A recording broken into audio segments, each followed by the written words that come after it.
Hello, everyone, and welcome to another special episode of the Geek Warning Podcast, brought to you by the Escape Collective. This week's special episode is another Ask a Wrench edition, where our members send us their questions on all things related to tech and maintenance, and our resident geeks draw on our 50-plus years of collective professional experience to give you what are, hopefully anyway, useful and helpful answers to not only get your bike back up and running, but hopefully make it better than ever in the process. I'm joined today by my fellow tech editor at Escape Collective, Dave Rome. Hi, Dave. Hello. And we also have former pro mountain bike race mechanic and now service director at Hush Money Bikes in Lancaster, Pennsylvania, Brad Copeland. Hi, Brad. Thanks for having me back, guys. It's great to have you back. Quick note, if you are listening to this right now, it means you're not currently an Escape Collective member, so you unfortunately won't be getting the full episode of this or any other special members-only Geek Warning episodes, which will run every other week on top of the usual free-to-everyone show, and will include stuff like these super informative Ask a Wrench episodes, deep dives into various tech topics, interviews with industry luminaries. But hopefully you'll like what you get to hear from us today, and if you decide you'd like to hear and read more from us, you can head over to escapecollective.com/join to get yourself a membership. Even better, we're actually running a promo right now where you can get your first month for just $1, and that single dollar will not only get you the full episode of this special Geek Warning episode, but every episode of Geek Warning, along with all of the outstanding written content you'll find on escapecollective.com, and access to our members-only Discord channel, where I promise you, people actually don't yell at each other. Just kind of a miracle these days. Just enter the promo code PODCAST to take advantage of the offer, and we'll hopefully see you right back here. Brad, it's been a while since we've had you on the show. I don't think I've ever asked you this before, but what exactly got you into working on bikes anyway? That's a good question. I got really into bikes when I was about 5 years old. I remember walking down the hall in my elementary school and seeing a book that was just called BMX in some other kid's hands on the way to the library, and it had quite an exciting looking cover photo with some guy with some Skyway mags on a BMX bike from about 1984, and just hooked me. And I had a bike that looked like that, and just became really kind of fascinated with that, and started fiddling around my own bike, and developed an obsession with like reading magazines and just absorbing everything. And it was like, you know, coming from having a simple kid's bike to suddenly reading like Mountain Bike Action and these other magazines of the day that were very tech heavy with a lot of colorful images of types of bikes I'd never even seen or knew existed before, just really captured my fascination at a young age. And so by the time I was about 12 or so, I was asking them questions at the bike shop that they couldn't answer, and kind of sometimes knew more about stuff because I was just reading it obsessively. You know how it is being in a shop. You don't always necessarily care or hear about everything anymore, and I'm guilty of that too. But probably in my early teens, I was the most knowledgeable I ever was, and it was all part of the early obsession. So about age 12 is when I officially began to work in a bike shop for like store credit, doing shop rat things, and that's the shorter story. But it's been a kind of lifelong obsession ever since. So the beginning of the end came early for you. It did. Yeah, my parents are like, yeah, you shouldn't necessarily do all this. And I was like, I think so. There were definitely some years where it didn't seem like it was going to be as, I would call it like fortuitous, but it worked out better than it could have. We're smiling now, but there were some years where my parents thought I should maybe focus on other things. Oh, that sounds very familiar. Yeah. I think there are plenty of us out there, though, that are happy that you found that. Thank you. Mr. and Mrs. Copeland, I'm sorry. Your son has turned out just fine. Dave, I've been off for the last couple of weeks, so I haven't gotten to ask you this question for a little bit. I'd like to know about your latest tool purchase, or since it's been a couple of weeks, I should probably say purchases, since I'm sure there's been more than one. My issue with writing about tools now and having a regular column for tools is that occasionally people mention things that I might have tried in passing but can't really remember how they rate and compare, and I end up being like, I really should have an opinion on that, so I end up buying things. So last night I bought 3 new Phillips screwdrivers, which I'm very confident are not as good as the ones I already have, but I need them to make a point about it. Yeah, I don't know. This column is wasting my money. Dave, at what point is this job going to actually cost you money? Oh, it's already way beyond that. Yeah. I mean, I remember working for a distributor, like, I don't know, more than 10 years ago. And I was living at home, so that helped. But I think I was like top 50 customers in Australia for the distributor, just on like my staff account. Yeah. So, yeah. Anyway, yeah, it's it's expensive to be in this role for me. It's expensive to work for Escape Collector. All right, well, we've got a pretty big list of member-submitted questions to get through today, so I think without further delay, let's go ahead and dive in, shall we? Our first question comes from James in Brooklyn, New York. It said, "Hi, folks, longtime listener, first-time caller.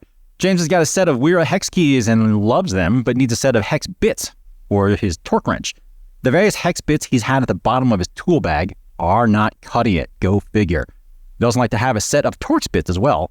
What kind of suggestions do we have for James?" Brad, I know you're our special guest today, but I'm going to start with Dave on this one because I think it's safe to say that he very much has an opinion on it. I have no Yeah, I think Brad has a very valid opinion as well. I think our opinions might align quite closely as well. For that demand, I'd probably name two brands, which is PB Swiss and Wera. PB Swiss for me, I tend to experience better durability from, and depending on the bolt, better fitment from. Especially sometimes like the PB Swiss Torx bits can actually be too tight fitting, so like they won't fit into all, say, zip stem bolts is one that comes to mind. Whereas Wera sort of tends to be a little bit, as long as you stay away from their holding function bits, which actually have a taper to them. They tend to be a bit more forgiving in terms of what they'll fit. So, I'd say pick one of those and away you go. Brad, I'm keen to hear what you've been using. Well, I think Dave and I found each other because we do share a mutual fascination with lots of the same things, and so kindred spirits, you two. Whether it's a coincidence or not is another story. But I think in this case, probably our experience has led us to the same conclusions. I personally use PB Swiss bits. One of the most recent, speaking of Dave's recent tool purchases, the most recent tool purchase for me was the Abbey bit holder. Abbey Bike Tools just came out with a bit holder. Lovely little aluminum one, a little bit more durable and just with a nice strong magnet. Magnet in there so they don't fall out, and it just feels like all Abbey things. Just has a nice quality finish to it. Also, I would, in my box personally, I keep, and in my drawer at the shop, PB Swiss, but I have used the Wera stuff as well, and it's super good. And maybe if you've already got a set of Wera, L or whatever hex keys you have at home, maybe if you want to keep it matchy and maybe earn some style points, you can keep it all in the family and keep a set of bits from Wera as well. Yeah, I mean that Abbey Bike Tools bit holder is totally extra as far as things go. Like it's just beyond, but it's super nice. And if you're looking for a lovely bit holder, I mean that's hard to beat, and you can buy it from them empty, or you can buy it with Wera bits in it. That might actually be a nice option if you're looking to treat yourself this time of year. Stocking stuffer for your mechanic friends. Yes, exactly. Hint. Exactly. And the magnet, and that's awesome. Like it's strong enough that it'll hold the whole bit holder onto like anything, any sort of steel surface, but it's also then strong enough to like hold the driver that you plan to use with that bit holder. So it's a very nice feature. But if you're looking for something a bit more portable, then my favorite little bit holder is from PB Swiss again. They do a little 10-bit plastic holder that's just a straight line of bits, and those are super nice with how smoothly they let go of the bits. So yeah, a few options there to consider. I've got a question for the two of you, actually. So I think it's pretty easy to recommend one of those two bit sets when they're new. However, for people who are regularly using this stuff, either in a shop setting or in a home setting, what about longevity in the sense that even top-notch stuff doesn't last forever? So how is someone to know when their beloved bits might be starting to be worn out? I would say if you're starting to experience some loose fitments, or if you could actually see, I think this is kind of common on the T25 when you start to see it kind of under its own torque kind of start to spiral out of center a little bit. You have to kind of consider the application of these bits too in a certain way and how much torque you're applying, because that on a bit like we're talking about, they're so nice and the steel quality is so good that it takes a lot of effort to really do that. Yeah. But if you're working with some more economy pricing kind of bits that aren't maybe quite as nice, or the tolerances aren't as perfect, you might start to see some wear or distortion in the bits that could suggest it's time. But even then, you have a little life left in them. Some of the tools across the shop at other workstations in my shop are probably due for replacement, but they're still in use right now. Yeah, I'd say like something like a PB Swiss bit. I'm absolutely making up this figure, but I'd assume it gets about 10 times the lifespan of like a cheap generic bit that comes with most torque wrenches or comes with most bit-based tools. So it really is quite an impressive little product. But yeah, on top of what Brad says, I mean, normally you experience wear on the bit and on your hex keys or on your Torx keys at like the very edge of the tool tip, because that's sort of, you're normally putting the most strain on those on like really shallow fasteners.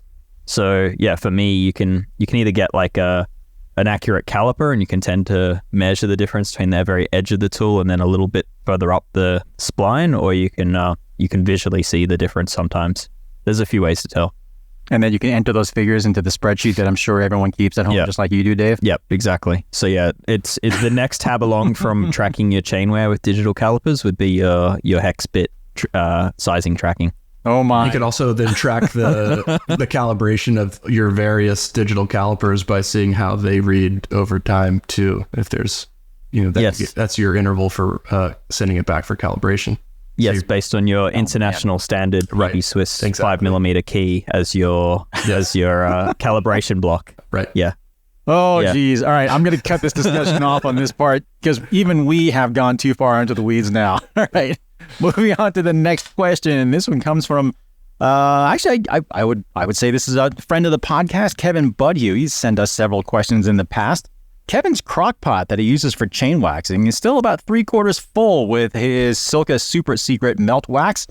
His drip bottle of the Silka wax has a few more applications left, and he's thinking that if he has read Dave's and the Escape Collective Discord tech channels correctly, he thinks Ceramic Speed's UFO drip stays cleaner longer than Silka. So he's wondering if he can effectively immerse his chains in Silka hot melt wax and then use Ceramic Speed's UFO for top-ups without compromising the UFO's, quote, cleaner, unquote, qualities. What do we think? Yes. I'll defer to Dave on this. I haven't used the Silka hot wax in the crock pot myself. No, you can definitely do this. Okay. It's any of the high-quality drip waxes will work as a top-up lube on top of, say, Silka or Molten Speed wax, hot melt wax. But yeah, why I prefer the Ceramic Speed UFO All Conditions, I think it's now called. Yeah. Is just simply that it's one of, as far as drip lubes go, it's probably the closest thing to hot melt wax in terms of its properties and how hard it sets and how clean it runs. So for me, it makes sort of the perfect top-up lube. So yes, absolutely, you can do that. And yeah, there's very little issue in terms of putting it back into your crock pot after that. I personally still prefer to pour a little bit of boiling water over the chain before putting it back in the crock pot, just because it keeps the wax that much cleaner, but you don't have to. Yeah, I mean, I definitely mix and match a fair bit as well. I mean, I think, I'm not entirely sure what I have in my crock pot at the moment. I think it's Molten Speed wax. It might be Silka. It's one of those. Beef stew. A bit of fun. fondue. Maybe a little bit of fun. Oh, is that where that smell's coming from? Okay. But then I definitely use a variety of, like, it's kind of just whichever higher end or higher quality drip wax I have on hand to top off from there. It hasn't been an issue for me that I've found. Dave, you're gonna smack me for this, I know, but I do occasionally use squirt. I do use squirt. I know that you don't regard that as well for a variety of reasons. It is kind of stickier and it doesn't run quite as clean. However, in some conditions, I've also found that it lasts a little bit longer. It's certainly easier to find too, so sometimes it's just kind of harder to get some of the other stuff. Yep. But one thing I wanted to mention, I think I've mentioned this in other Geek Warning pods in the past as well. If you have that crock pot, for example, and you're finding that you're running that crock pot for an awfully long time and you're just not going through that much wax, keep in mind that you don't have to dump the whole bag into your crock pot. And you generally don't actually need that much hot melt wax to submerge your chain completely. So I actually prefer to just not use that much wax in the pot for a couple of reasons. It means that if you do contaminate a batch, that you're not going to contaminate a whole bag. It also heats up a lot faster, so just find that my crock pot is not on for as long.